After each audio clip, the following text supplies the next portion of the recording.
There's not actually a monster in the closet. What there is you are imagining. You're imagining.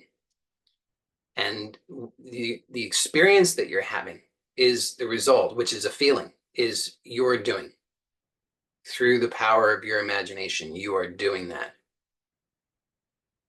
And that's what the experience is. So then, if you think about it, if you're doing that to yourself, but you continue to deceive yourself into believing that you're not doing it, but something over there is doing it to you, that the monster in the closet is doing it to you, can you solve that problem?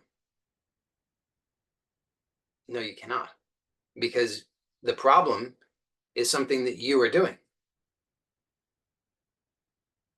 So if you are doing it, what could be the actual solution to that? It would have to be for you to stop doing that, right? If the problem is the result of your doing, then the solution would be for you to become aware of that and stop doing it. So, uh, so what I've said here is actually the answer. But if somebody responds by saying, but I can't do anything with that because I don't know how I'm doing the feeling, then I understand you don't yet know how you're doing the feeling. That may be true, but you can know how you're doing the feeling. And the only way that you're going to solve the problem is by knowing how you're doing the feeling. And you're not going to know how you're doing the feeling if you continue to wrongly imagine that the feeling is something out there apart from you that's doing it to you.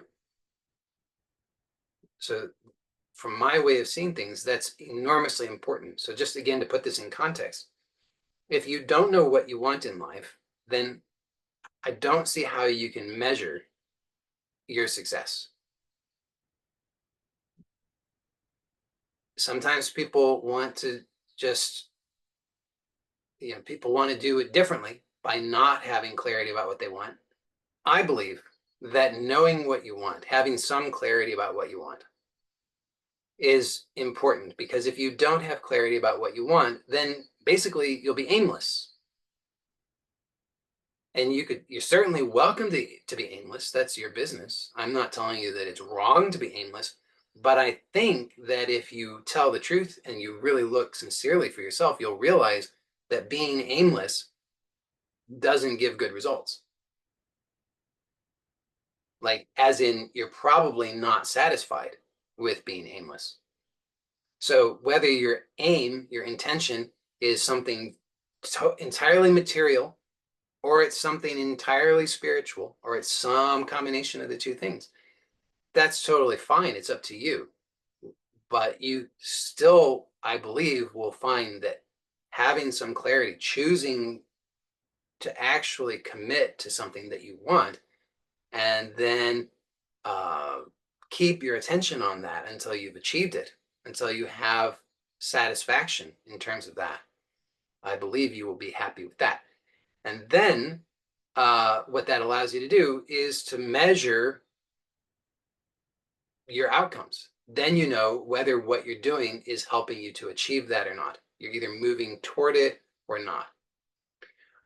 And then you're going to encounter these obstacles as you're moving toward what you want. And many of those obstacles that you encounter, if not all of them, have to do with how you're feeling. So you're going along, moving toward what you want, and then you encounter this feeling. And if you just say, oh, the feeling's happening again, woe is me, I thought I was over the feeling, but the feeling's here, the feeling's oppressing me, then that does not seem to give good results. And so what I'm proposing is that to recognize that the feeling is something that you are doing will empower you so that you no longer have to use all of those old strategies which were not giving you good results. And instead, you can start to gain more clarity about how you do the feeling. And when you gain more clarity about how you do the feeling, this opens up new options for you, because then you have the ability to not do the feeling that you don't want. And when you're not doing the feeling that you don't want, you're free to be able to do the things which align with what you do want in ways that are harmonious. Sometimes people are able to overcome the, let's say, resistance that they experience related to those unwanted feelings. There are people who do that, and there are people who teach that, right? There are people who say, just suck it up, just suck it up and just do the thing regardless.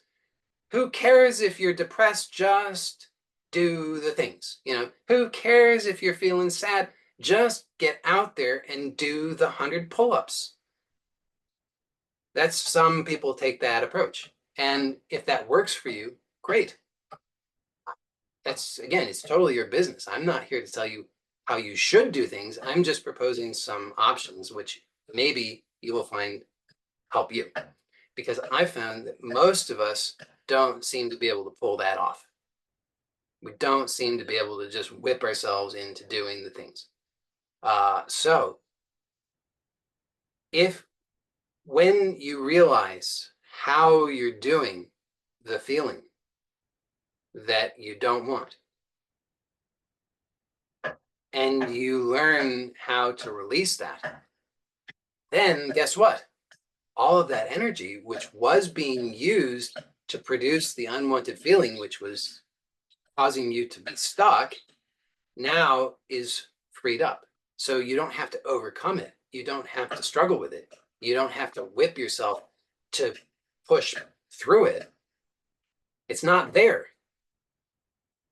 And you have new options available to you, and you have all that energy, which you can then use to accomplish what you want. So I think for most people, that gives better results. So I believe it's well worth actually looking in your own experience to find out how you do the feeling.